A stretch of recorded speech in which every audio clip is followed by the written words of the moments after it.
Seguimos en la hora literaria. Hoy converso con Ángel Molina sobre la diversidad lingüística en el mundo. Ángel, tú dices que hay alrededor de 7000 lenguas en el mundo. Sospecho que las podemos organizar en distintos tipos, distintas familias. Sí. Si tuviéramos que hacer un mapa del tronco lingüístico de la humanidad, ¿cómo sería? Bueno, hay muchísimas familias, evidentemente, ya que hay muchísimas lenguas.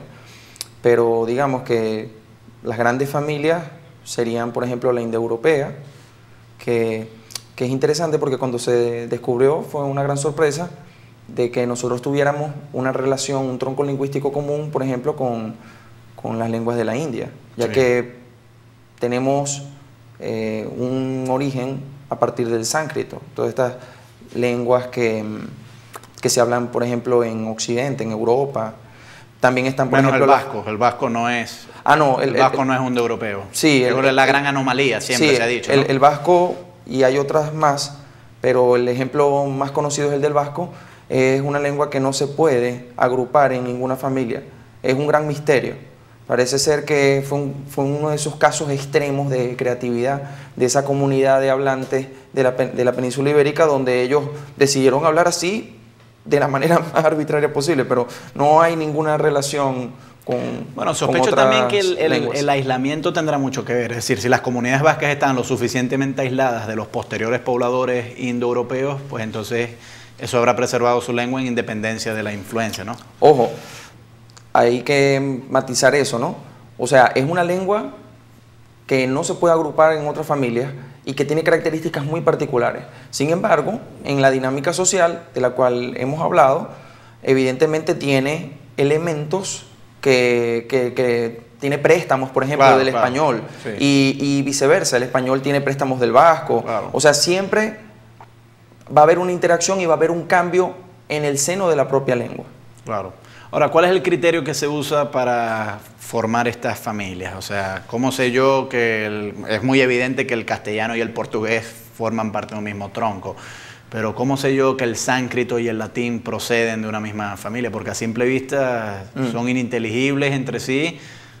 Una persona que hable latín no se va a entender con una persona que hable sánscrito, la pronunciación no es la misma, sospecho que hay profundas diferencias gramaticales. Entonces, ¿bajo qué criterio yo puedo decir que el latín es más parecido al sánscrito y no es tan parecido al árabe, por ejemplo? Por ejemplo, sí, hay criterios de diversa índole. Hay criterios por una parte etimológico, es decir, con respecto al origen de las palabras y de las similitudes con las palabras elementales del hombre, que tienen que ver con las relaciones más elementales de interacción social. Papá, mamá, montaña, río. Correctísimo.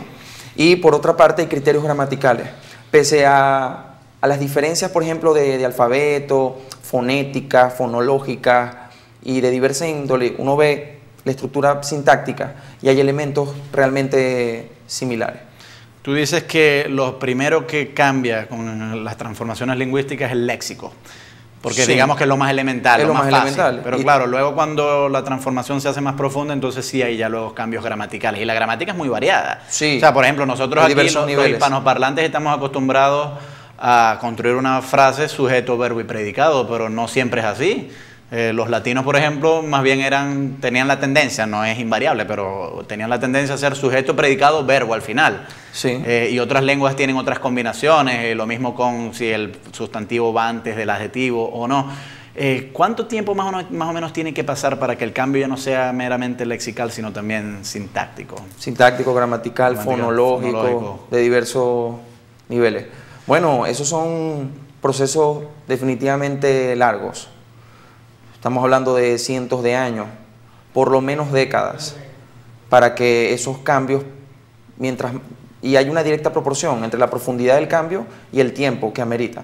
Por ejemplo, un caso muy evidente es el del español. Volviendo, el español surge del latín como latín vulgar, es decir, el latín de esos territorios del Imperio Romano que tenía dominados, y donde la gente hablaba a su manera. Ok, hablaba latín, pero a su manera. Claro. Y a partir de allí, debido a eso, en cierta parte, el aislamiento y por otra parte, esas relaciones muy internas de las comunidades, empiezan a darse cambios que, por ejemplo, nos distinguen del francés, del italiano, pero yendo más allá, nos distinguen al español, por ejemplo, del medioevo a el español actual. Si nosotros leemos el Cantar del Mío Cid, y lo leemos en su versión original, no entendemos nada. Del mismo modo que un angloparlante lee a Shakespeare. Bueno, yo diría que Shakespeare es quizás un poquito más cercano al angloparlante que el poema El Mío Cid al hispanoparlante. No, definitivamente. Porque es más reciente. El poema El Mío Cid es más antiguo. Es más reciente, pero también va a tener una dificultad que viene dada por el tiempo, por el uso de los términos y por cómo van cambiando todos esos factores. Pero sí, el Mío Cid, por ejemplo, es casi ininteligible, lo cual es muy interesante porque estamos hablando de ya lengua española o lengua castellana.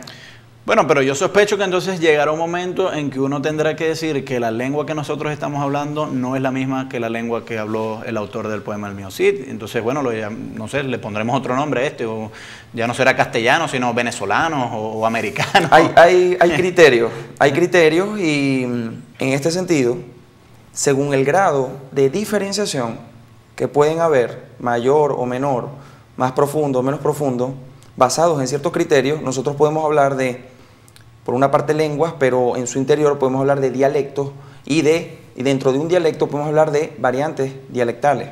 Claro. Por ejemplo, podríamos hablar de un dialecto venezolano, pero dentro de Venezuela también hay otras variantes dialectales. Sí, el maravino, el margariteño. Sí, y tienen características muy particulares. Entonces hay que entender también que muchas veces este asunto de la lengua es un poco difícil de clasificar porque es una taxonomía. Y como toda taxonomía... No es perfecta ninguna. No es perfecta ninguna. Claro. O sea, se hace con fines... Se procura sistematizar un elemento que es bastante complejo y, bueno, algunos siempre van a haber factores que se van a... que se van a perder al momento de esquematizar o de elaborar o de agrupar todas estas familias y en su interior poder diferenciar lenguas de dialectos y todos estos factores. Claro, y además que el cambio es gradual, entonces uno no puede decir hoy empezó una lengua y mañana, hoy murió una lengua y mañana empieza otra. No se puede. Vamos a ir a hacer una pausa y ya regresamos.